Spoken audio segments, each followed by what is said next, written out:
Hello friends, welcome back to the channel knowledge बाई जी। कैसे हैं आप सभी लोग? आप सभी का स्वागत करता हूं फिर से अपने चैनल पर। आई होप आप सभी काफी अच्छे होंगे। जैसा कि आप सभी को पता है, हम इस पे एक और वीडियो बना चुके हैं जिसमें हमने 1 से लेकर 50 क्वेश्चन कवर किए थे। AIB 18 के लिए हम प्रैक्टिस कर रहे हैं क्वेश्चंस की। जो मैं क्वेश्चन कवर करवाऊंगा वो आपके एग्जाम में पूछे जाने की संभावना है, इसलिए हमें क्वेश्चन की प्रैक्टिस करनी हमारे लिए आवश्यक है। तो बात करते हैं हमारे आज के इम्पोर्टेंट क्वेश्चंस के बारे में। तो हमने 15 कवर कर लिए थे, अब हम डिस्कस करते हैं हमारे अगले क्वेश्चन से। तो 51 क्वेश्चन क्या कह रहा है? The provision for the maintenance pendant light. सबसे पहले तो आपको पता होना चाहिए मेंटेनेंस पेंडेंट लाइट क्या है। ये होती है एक तरीके से इंटरिम मेंटेनेंस लेना। In the Hindu marriage act 1955 is given in which section of the Hindu marriage act, यानी कि किस सेक्शन के अंदर ये मेंटेनेंस ली जाती है? तो ये मेंटेनेंस ली जाती है हमारे सेक्शन नंबर 24 के अंदर। तो जो भी सही आंसर होगा उसको मैं हाईलाइट करता हुआ चलूंगा। बात करते हैं अगले क्वेश्चन के बारे में। 52, ए Muslim wife may sue for the divorce under the dissolution of Muslim marriage act 1939 section 2। According to section 2, if husband has been insane for a period of, कितने साल के पीरियड के लिए अगर उसका पति जो है इंसेन है यानी कि पागल है, तो ऐसे में मुस्लिम वाइफ अपने हस्बैंड के अगेंस्ट डिवोर्स लेने के लिए मुकदमा फाइल कर सकती है, वो भी मुस्लिम मैरिज एक्ट 1939 के अनुसार। तो कितने समय तक वो इंसेन होना चाहिए? वो इंसेन होना चाहिए 2 साल के लिए। बात करते हैं अगले क्वेश्चन के बारे में। अगला क्वेश्चन क्या कह रहा है कि Muslim women has obtained to be govern by the provision of section 125 to 128 of CRPC, which section of the Muslim women protection of right on divorce act 1986 deal with the, यानी कि कौन सी sections deal करती है हमारे Muslim women act 1986 की, जो कि यह बात करती है कि मुस्लिम वुमेन्स पर प्रोविजन अप्लाई होंगे, प्रोविजन गवर्न होंगे कौन कौन से? CRPC के सेक्शन 125 से लेकर 128 तक के। तो इसके लिए आपको सेक्शन 5 को पढ़ना होगा और यही हमारा सही जवाब है। बात करते हैं अगले क्वेश्चन के बारे में।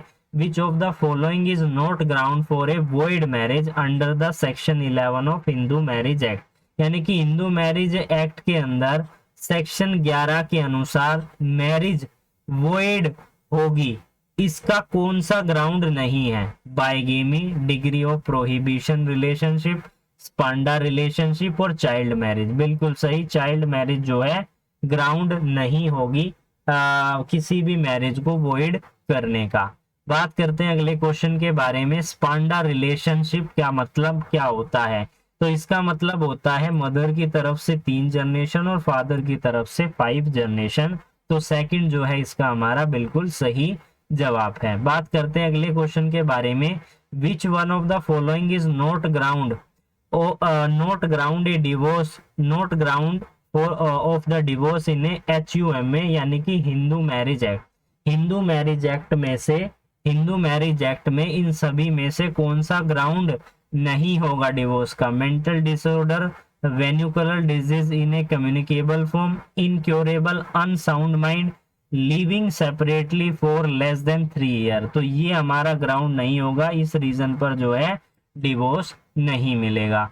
बात करते हैं अगले क्वेश्चन के बारे में। Indian Christian can obtain divorce under which of the following enactment, यानी कि किस एक्ट के अंदर यहाँ पर क्रिश्चियंस को डिवोर्स मिल सकता है? तो उनके लिए क्रिश्चियन मैरिज एक्ट 1872 है।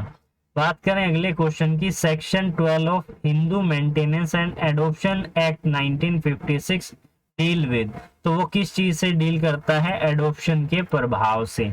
बात करते हैं अगले क्वेश्चन के बारे में। Which of the following category of the case will not entertain as a public interest litigation, PL entertain करने के संबंध में कौन सी कैटेगरी नहीं है? लैंडलॉर्ड के केसेस, टेनेंट लैंडलॉर्ड के मैटर से रिलेटेड जो केसेस है वो नहीं है। बात करें अगले क्वेश्चन के बारे में, who is the father of the PIL public interest litigation in India, जिसका नाम है, बहुत ही फेमस नाम है, PN Bhagwati, justice PN Bhagwati. बात करें अगले क्वेश्चन के बारे में, which of the following is not a real purpose of the PIL, PIL का रियल पर्पस इन सभी में से कौन सा नहीं है, ये आपको यहाँ पर पता लगाना है। सबसे पहला क्या कह रहा है, vindication of the rule of law, क्या ये रियल पर्पस है या रियल पर्पस नहीं है। दूसरा है facilitate effective access of justice. Third option है meaningful realisation of fundamental right, getting famous and making wealth, क्या ये PIL का रियल कारण नहीं है, बिल्कुल भी यही कारण नहीं है PIL का। इसके अलावा ये सभी पर्पस होते हैं, ये उद्देश्य होते हैं PIL के, पब्लिक इंटरेस्ट लिटिगेशन के। बात करते हैं अगले क्वेश्चन के बारे में, in Hussainara Khatoon versus state of Bihar dash emerge as a basic fundamental right related to which of the following option, right to speedy justice, right to clean environment, right to free legal aid, none of the above. तो इसका right to speedy justice के बारे में बात करता है। बात करें अगले क्वेश्चन के बारे में, which of the following right can be issue against the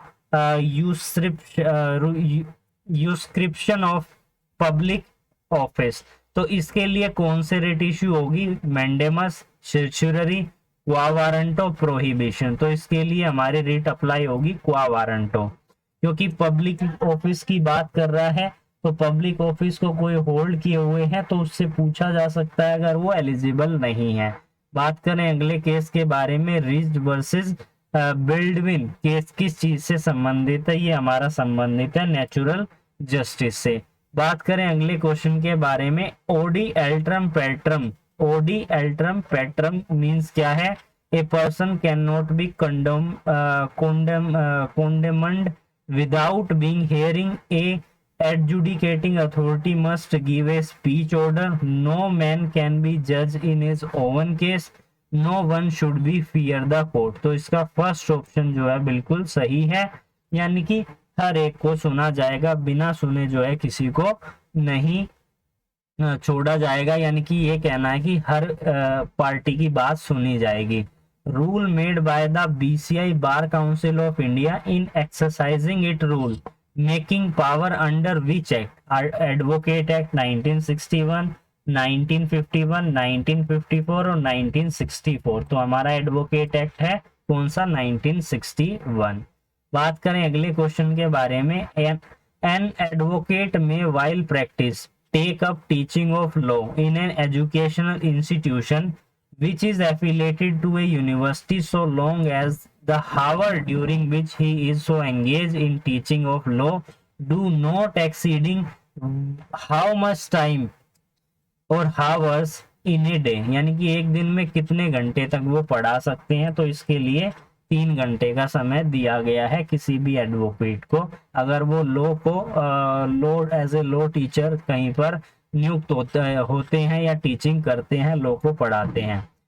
in which of the following landmark cases advocate was held guilty of professional misconduct as he had pose the court order. तो कौन सा case था, इससे related हमारा सबसे पहला case था Pratap Narayan versus YP Raheja का केस था। If any advocate is aggrieved by an order of disciplinary committee of state bar council made under section 35 of Indian advocate act 1961 और advocate general of the state में prefer and appeal to the bar council of India within how much days of the date of the communication of the order, यानी कि कितने समय के बाद यहाँ पर अपील कर सकते हैं अगर डिसिप्लिनरी कमेटी ने कोई भी ऑर्डर दिया है एडवोकेट के अगेंस्ट में। तो ये हमारा क्वेश्चन है, इसका जवाब हम आपको पता लगाना है। तो इसका जवाब है हमारा 16 डेज में अपील फाइल करनी होती है। बात करें अगले क्वेश्चन के बारे में, ABC private limited company choose to convert itself into a public company it can do so by altering its memorandum of association and article of association and by passing what originally resolution, special resolution, board resolution, none of the above। तो इसके लिए उन्होंने special resolution pass करना होगा अगर कोई भी public company private company में ट्रांसफर हो रही है। बात करें अगले क्वेश्चन के बारे में, तो डॉक्ट्रिन ऑफ लिफ्टिंग और corporation wheel is associated with which law? Labour law, company law, banking law और सर्विस लॉ। ये रिलेट करता है हमारा कंपनी लॉ से। Under which section of the environment protection act 1986 and appeal of a national green tribunal lie? यानी कि कौन सा सेक्शन है जो बात करता है अपील के बारे में? तो इसके लिए हमारा इंपॉर्टेंट सेक्शन है और वो सेक्शन है हमारा 5A। बात करें अगले क्वेश्चन के बारे में, mister A who is aggrieved by an order made by the controller और adjudicating officer made an appeal by the cyber appellate tribunal. Later mister A aggrieved by an order of a cyber appellate tribunal may prefer and appeal to the district court, high court, higher tribunal, only high court, only supreme court, only high court. Which one of the following fundamental duty related to the environment protection? कौन सी fundamental duty environment protection से related है? तो इसके regarding हमें article बताना है, किस article में लिखा हुआ है। तो 51A जी के अंदर जो है बताया गया है जो फंडामेंटल ड्यूटी है as a protection to the environment. बात करें अगले क्वेश्चन के बारे में, mister X a person who is intended by mister Y an originator to receive the electronical record is under the IT act यानी information technology act. Known as क्या कहा जाएगा उसे? एड्रेसी कहा जाएगा। Minimum number of member required for the registration of trade union यानी कि कितने चाहिए? मिनिमम नंबर होने चाहिए 7। बात करते हैं अगले क्वेश्चन के बारे में, the text of the certified standing order shall be prominently posted by the employer in dash and in the language understood by the majority of his workmen। किस लैंग्वेज में होगा? हिंदी, इंग्लिश, देवनागरी स्क्रिप्शन और जो लैंग्वेज कॉन्स्टिट्यूशन के 8 schedule में mention है तो English language में वो है होंगी। बात करें अगले क्वेश्चन के बारे में, ए person who has ultimate control over the affair of the factory under factory act 1948 is called. यानी कि किसी भी फैक्ट्री के अंदर फैक्ट्री एक्ट के अनुसार फैक्ट्री में वो कंट्रोल कर रहा है वो पर्सन पूरे के पूरे फैक्ट्री के अफेयर्स को, तो ऐसे में उसे क्या कहा जाएगा? ऑक्यूपायर, मैनेजर, डायरेक्टर, चेयरमैन या फिर मैनेजर। ऑक्यूपायर जो उसे कहा जाएगा। If the factory employ more than 1000 यानी कि 1000 worker, they should appoint qualify as dash to carry out the prescription duty, safety officer, welfare officer, development officer, none of the above. तो इसके लिए क्या कहा जाएगा? Safety officer. बात करें अगले क्वेश्चन की, suppose road accident occurred and then being an advocate what is the correct way to approach the situation. यानी कि रोड एक्सीडेंट हुआ है, अब यहाँ पर आपने एज एन एडवोकेट क्या स्टेप लेने हैं? FIR, पेटिशन, फिर summon to insurance company, petition, FIR, summon to insurance company, summon to insurance company, petition and FIR, summon and petition. तो सबसे सही जो है एज एन एडवोकेट आपकी यहाँ पर ड्यूटी क्या बनती है? आप FIR करवाइए, पेटिशन, फिर समन कीजिए इंश्योरेंस कंपनी को। बात करें अगले क्वेश्चन की, तो यूबीजा आइडियम रेमेडियम बहुत ही इंपॉर्टेंट जो है मैक्सिम है जिसके बारे में आई होप आपको पता होगा। Was recognize in which case? काफी बार आपने पढ़ा होगा LLB में, एशबे वर्सेस वाइट का केस है। Gloucester grammar school case in landmark case based upon which of the following maxim, यानी कि किस मैक्सिम से ये रिलेट करता है, डैमडम साइन इंजूरिया से, यानी कि डैमेज होना बिना इंजरी के। बात करें अगले क्वेश्चन के बारे में, national consumer dispute redressal commission under the consumer protection act 2019 shall have a jurisdiction to complete the have the jurisdiction to complain where the valuation of good and service paid as considered exceeding कितने से ज्यादा होगी, 1 करोड़ से ज्यादा अगर होगी तो। Under section 41 of the consumer protection act 2019 an appeal from the order of disciplinary commission lie upon two the, यानी कि जो डिस्ट्रिक्ट कमीशन है उसके ऑर्डर की अपील करनी है आपको सेक्शन 41 के अंदर, तो आप यहाँ पर किसको करेंगे, स्टेट कमीशन को यहाँ पर आप अपील करेंगे। बात करें अगले क्वेश्चन की, for the individual to be deemed to be residing in India in a previous year once of the condition, यानी कि कोई भी व्यक्ति एज एन इंडिविजुअल इंडिया में रह रहा है तो कब कहा जाएगा कि वो एज एन इंडियन है, वो कितने समय तक जो है वो रह रहा हो, ये समय सीमा आपको बतानी है। If he is Indian for a person of 182 days और more during the previous year, first option बिल्कुल सही है। बात करें अगले क्वेश्चन के बारे में, mister Kapoor purchase a residential house in January 2021 for 80 lakh, he sold the house in April 2022, यानी कि 21 में खरीदा 22 में बेच दिया, कितने पैसे में, 94 लाख में।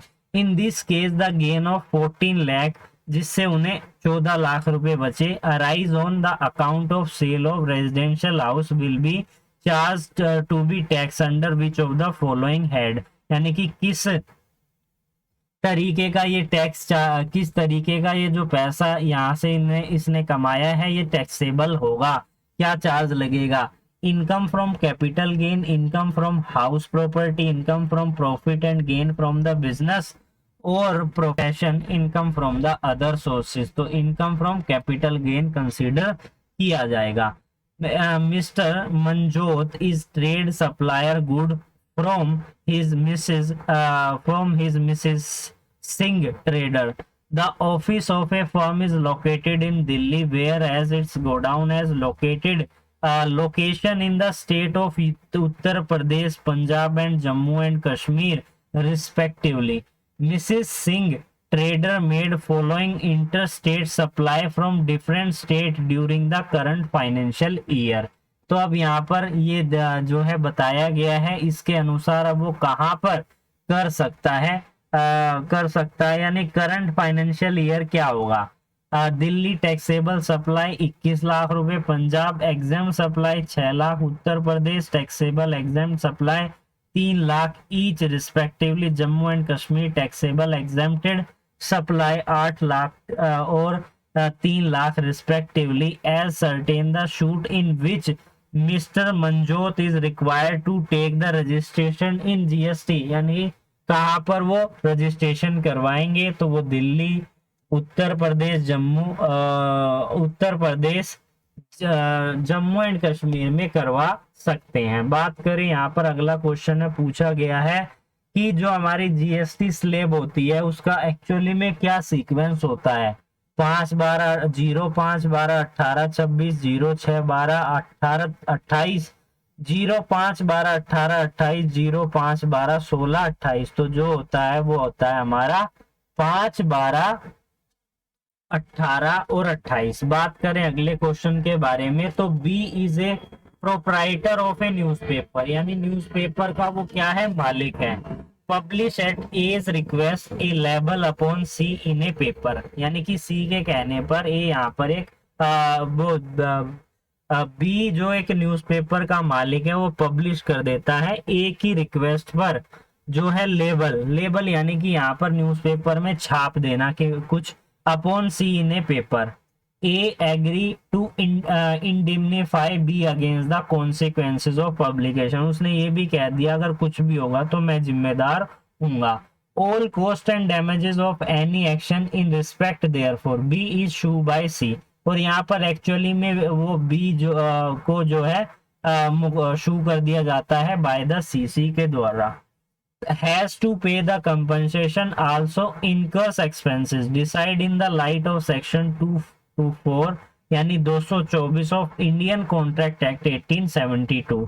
तो यहाँ पर क्या ए लायबल होगा? ए लायबल नहीं होगा।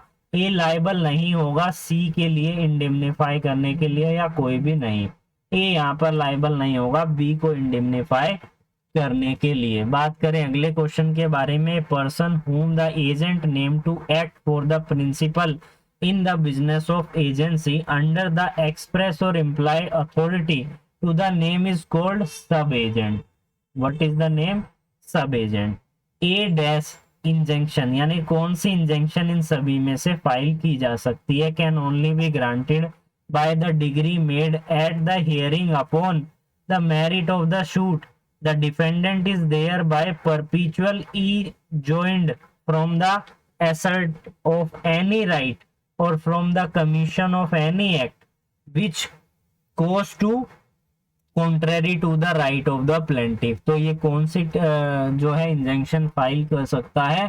क्या टेम्परेरी, परपिचुअल, बोथ? तो ये परपिचुअल फाइल कर सकता है जिसे हम परमानेंट इंजंक्शन कहते हैं। बात करें अगले क्वेश्चन की, according to the section 5 of special relief act 1963 a person to the possession of specific immovable property may covered it in manner provided in which of the following act। यानी कि इन सभी में से किस एक्ट के अंदर अगर कोई स्पेशल इमूवेबल प्रॉपर्टी के पोजेशन के संबंध में किसी पर्सन ने यहाँ पर मुकदमा फाइल किया है, तो ऐसे में वो किस से गवर्न होगा उसके पोजेशन के संबंध में? तो वो होगा हमारा सीपीसी से, ओ सीआरपीसी से, sorry, code of criminal procedure से। बात करें अगले क्वेश्चन की, where the mortgagor delivered possession of a mortgage property to the मोर्गेजी।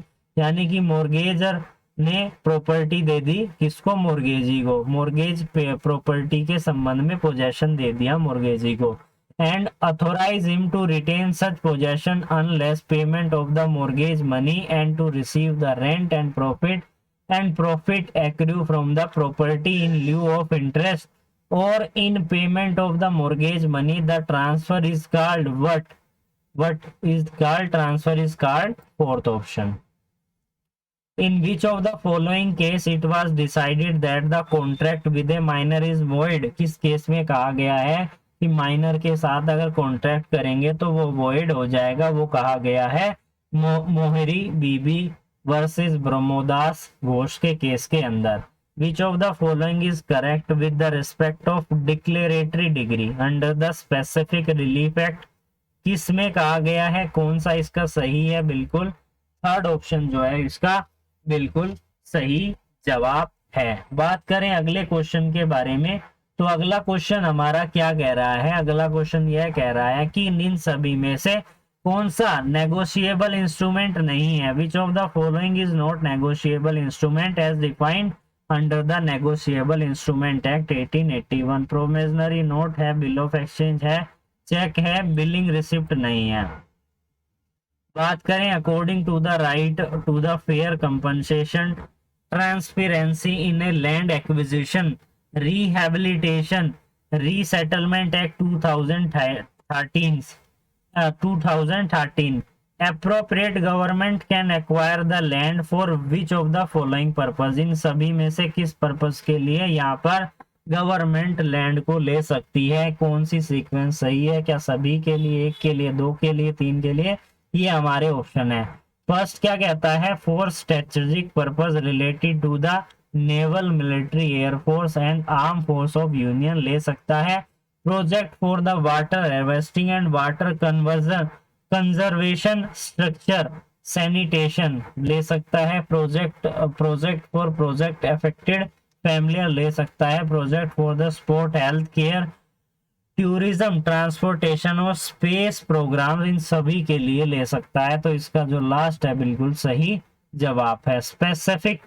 Specified person under right to fair compensation and transparency in land acquisition rehabilitation and resettlement act 2013 means any person other than, कौन होगा? appropriate government, government, company, associate or person or trust or society wholly partially aided by the appropriate government or controlled by the appropriate government। बिल्कुल सभी सही हैं।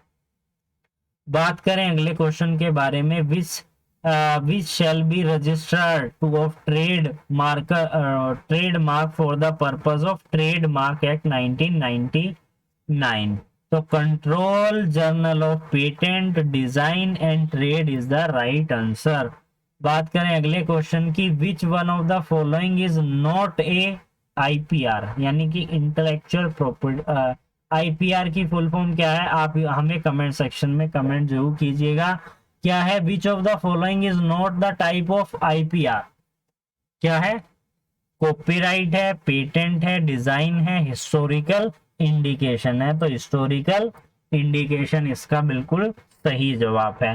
तो आज हमने इस वीडियो के अंदर 100 क्वेश्चन जो है कवर कर लिए हैं। इससे प्रीवियस वीडियो में 50 क्वेश्चन कवर किए थे, इसमें 50 क्वेश्चन कवर किए थे। आने वाली वीडियो में 15 क्वेश्चन कवर करेंगे। अगर आपको ये वीडियो अच्छा लगा हो तो इसे लाइक कीजिए। इसी तरीके की और वीडियोस के लिए आप हमें कमेंट भी कीजिए, और किसी टॉपिक पर चाहते हैं या कोई कंफ्यूजन है तो आप हमें कमेंट करके पूछ सकते हैं। तो फिर मिलेंगे, तब तक के लिए धन्यवाद।